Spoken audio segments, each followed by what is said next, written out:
માટે સંતો મહાપુરુષો ઋષિ મુનિઓ આ પ્રણાલિકા પર ચાલતા આવેલા અને આજે પણ જોવા મળે છે. અમારા બાપા ઘણી વાર કહેતા કે ભાઈ આખા દિવસ તું નોકરી ધંધો કરીને થાકી પાકીને આવ્યો હોય ભાઈ, બે ઘડી નાઈ ધોઈને બાપા પાસે દીવો કર. આ પ્રાથમિક આપણી એ છે. કારણ કે આખો દિવસ માણસ નોકરી કરતો હોય, ધંધો કરતો હોય, થાકી પાકીને અનેક જનોના સંપર્કમાં આવી જતા હોય, તે ઘડી બાપા પાસે દીવો કર, બેસ ઘડી પર શાંતિથી બાપાનું સ્મરણ કર. આખા દિવસ દરમિયાન જાણે અજાણે તમારી મારી દરેકની ભૂલો થાય જ છે. મનુષ્ય માત્ર ભૂલને પાત્ર, દરેકની જાણે અજાણે એ જે કર્મો થઈ ગયા છે બાપા આગળ પ્રાયશ્ચિત કરે કે બાપા ગમે તેવા ગાંડા ગબડા તમારા છીએ, આખા દિવસ દરમિયાન જે કઈ બાપા થયો છે બાપા જાણે અજાણે, પણ બાપા તમે તો શું જાણશો, અમને કઈ ખબર નથી. એ પ્રાયશ્ચિત કરી દેવાનું. અને જે કઈ આખા દિવસમાં શ્વાસ ઉશ્વાસ આપણા વેડફાય એને કવર કરવાનો સમય જુદલ સંધ્યા આરતી. આ રતિનો પ્રકાશ દરેકના ઘટમાં રમી રહ્યો છે. દરેકના ઘટમાં એ પ્રકાશ રમી રહ્યો છે. આરતી અખંડ ચાલે છે બાપા કે ચાલુ જ છે. આરતી નોન સ્ટોપ દરેકના ઘરમાં એ આરતી છે. જો સદગુરુ સાચા મળ્યા હોય તો રતિના પ્રકાશની અનુભૂતિ કરાવે કે અખંડ આરતી તારા ઘટમાં એ ગાજી જ રહેલી છે, એ થઈ જ રહેલી છે. બસ એમાં લક્ષ્ય રાખવાનું, એમાં સુરતા રાખવાની છે. એ હરદમ દમે દમમાં એ આરતી થઈ રહેલી છે અને એનો જ પ્રકાશ રગે રગમાં છે.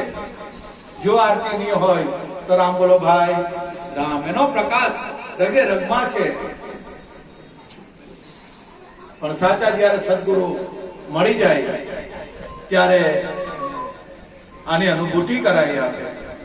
એવા સદગુરુ બાલુરામ સ્વામી અદમ ઉદાહરણ તરણ તારણહાર આપણને બાપા મળ્યા. મૂળ જ્ઞાન કેસરડીથી આ બધો જે પાવર આવે છે કેસરડીથી પાવર આવે છે. બધો જે મુકાઈમાં મેન પાવર ત્યાંથી બધો સપ્લાય થાય. ઇલેક્ટ્રિસિટી નું મેન સ્થળ મુકાઈ છે. તેમ આ બધો પાવર કેસરડી થી આવે બાપાનો.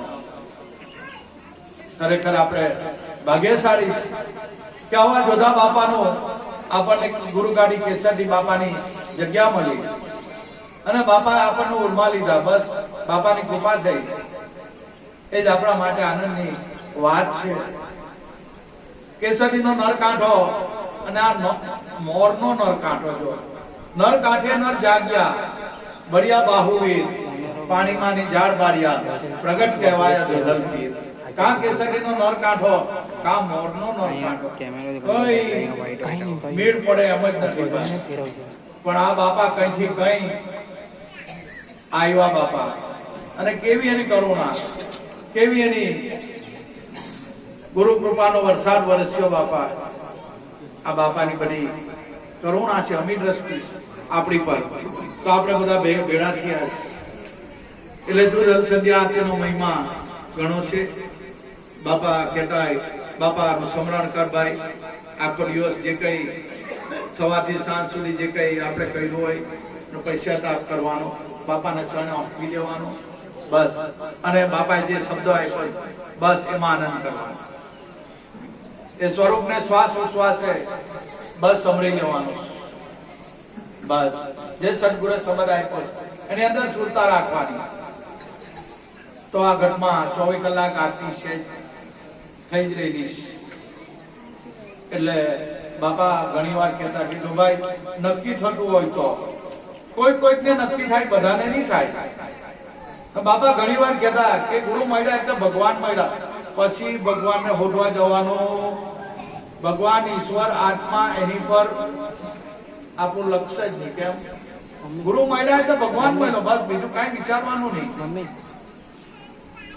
પણ સંતો મહાપુરુષ કહે છે ને બાપા પણ સાખીમાં આપણને કહેતા, ગુરુનો મહિમા વર્ણવતા બાપા કહેતા કે ગુરુ મહારાજ, ગુરુર બ્રહ્મા ગુરુ વિષ્ણુ ગુરુદેવો મહેશ્વર ગુરુ સાક્ષાત પરબ્રહ્મ તસ્મૈ શ્રી ગુરુદેવ નમઃ.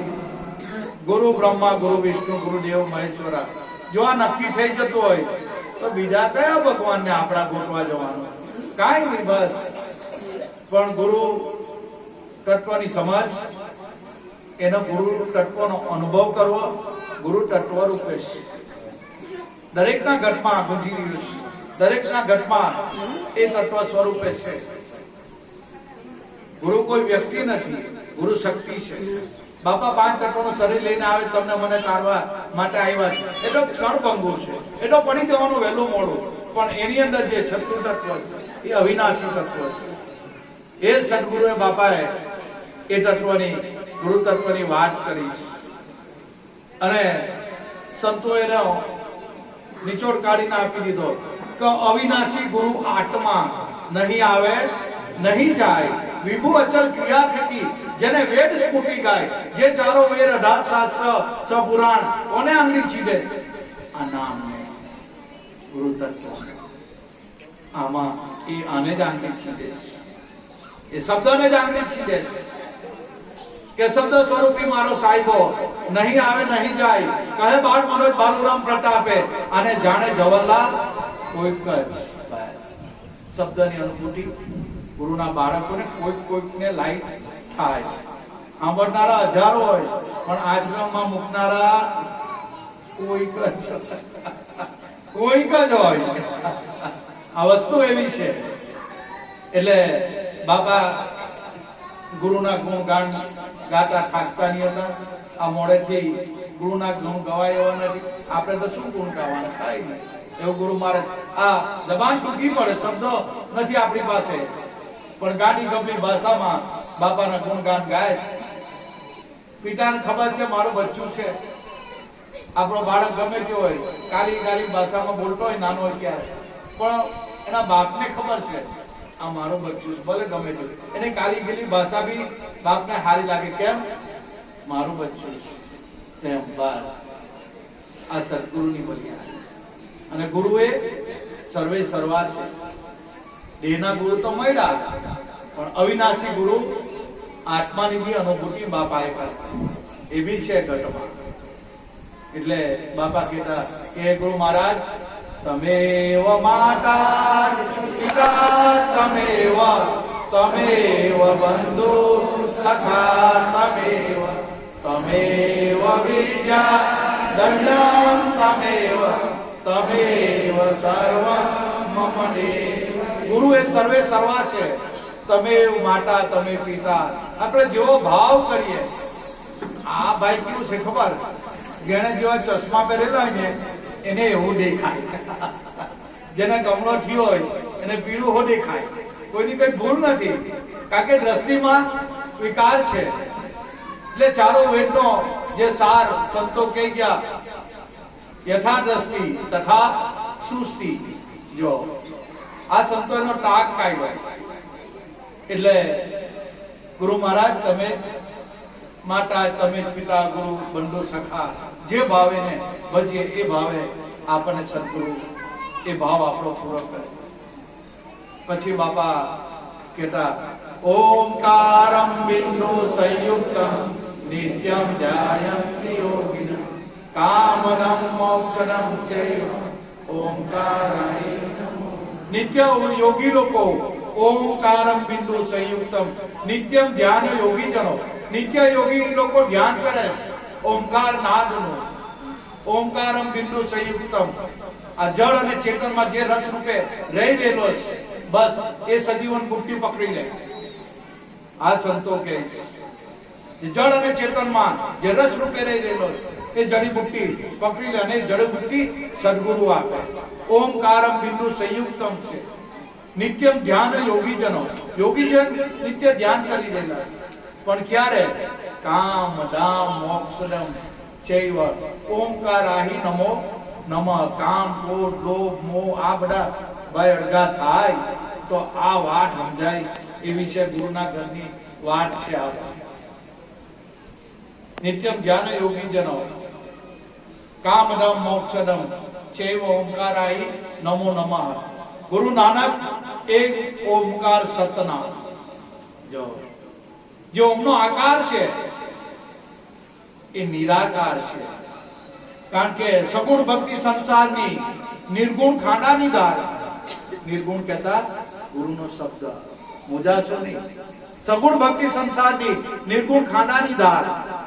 આપણને બાપાએ શબ્દ નિર્ગુણ છે, ખાનાની ધાર પર ચાલવા જેવું છે. કોઈ ગુરુના લાડકા બાળક હોય એ ચાલે, બધાનું કામ નથી આમાં. અને છેલ્લે બાપાએ કીધું કે ધ્યાન મૂલમ ગુરુ મૂર્તિ, પૂજા મૂલમ ગુરુ પદમ, મંત્ર મૂલમ મહાવાક્ય, મોક્ષ મૂલમ. ધ્યાનનું મૂળ આપણા સદગુરુ છે. આપણા બાપાને સેવેલા છે, બાપાની સેવા કરી, બાપાને સાથે રહેલા છે, એની સાથે બધું જ. ધ્યાનનું મૂળ આપણા સદગુરુ. ધ્યાન કરવા બેસે તે પહેલા આપણા હૃદય પટ પર સદગુરુની મૂર્તિ ખડી થઈ જવા જોઈએ. સુરતાથી એને સેવવાનું છે. કારણ કે બાપાને આપણે જોયેલા જ, બાપા સાથે રહ્યા જ, બાપાને સેવેલા જ, બાપાને ભગવાન માન્યા જ. એટલે આપણા હૃદય પટ પર બસ ગુરુની મૂર્તિ, એની છબી આવી જવા જોઈએ. આ ધ્યાનનું મૂળ સદગુરુ છે. આ રીતે ધ્યાન કરવું. ધ્યાન મૂલમ ગુરુ મૂર્તિ, પૂજા મૂલમ ગુરુ. અને પૂજા કરવો તો ગુરુના પાવલા પૂજી લેવાના. બસ ગુરુ પર પંકજ પૂજતા 14 લોક પૂજાય, શિવ વિરંચી શારદા ગુરુ તણા જસકાય. પૂજવું હોય તો ગુરુના પાવલા પૂજી લેવાના. ધ્યાન મૂલમ ગુરુ મૂર્તિ, પૂજા મૂલમ ગુરુ પદમ, મંત્ર મૂલમ મહાવાક્યમ. મંત્રનું મૂળ મહાવાક્યમ. મંત્ર એટલે મંત્રનું ટાણ થવું, મનનું ટાણ થવું, એને મંત્ર કહેવાય. મંત્ર મૂલમ મહાવાક્યમ. જે ગુરુના મુખમાંથી શબ્દો નીકળે એ મંત્ર બની જાય. અને મોક્ષ મૂલમ ગુરુની કૃપા. આ રીતે સંતો રહ્યા. 2 મિનિટ ગુરુ મહારાજની બંદગી કરી દઈએ, બાપાનું સ્મરણ કરી દઈએ, પછી બાપાને જમાડી દઈએ. જેમને ગુરુ મંત્ર મળ્યો હોય એ ગુરુ મંત્ર દ્વારા, ઈશારા દ્વારા સ્મરણ કરે. અન્ય ભાવિક ભક્તજનો જે કઈ ઈષ્ટ દેવતાને માનતા હોય બસ પ્રેમથી હરિનું સ્મરણ કરવાનું છે. બોલો સત્ય ગુરુ દેવ.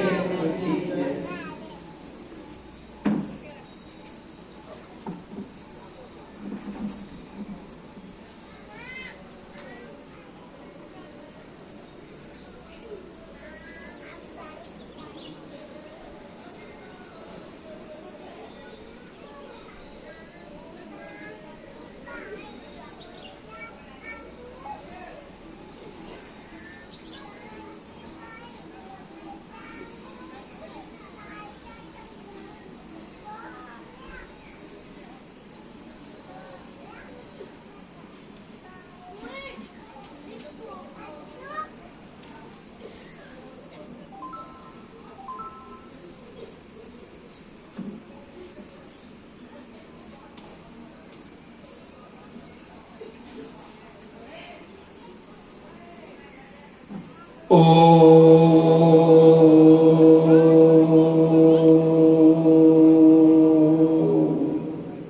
બોલો સત્ય ગુરુ દેવ કી જય. જય જય જોધલ પીર. બાપાને જમાડી દઈએ.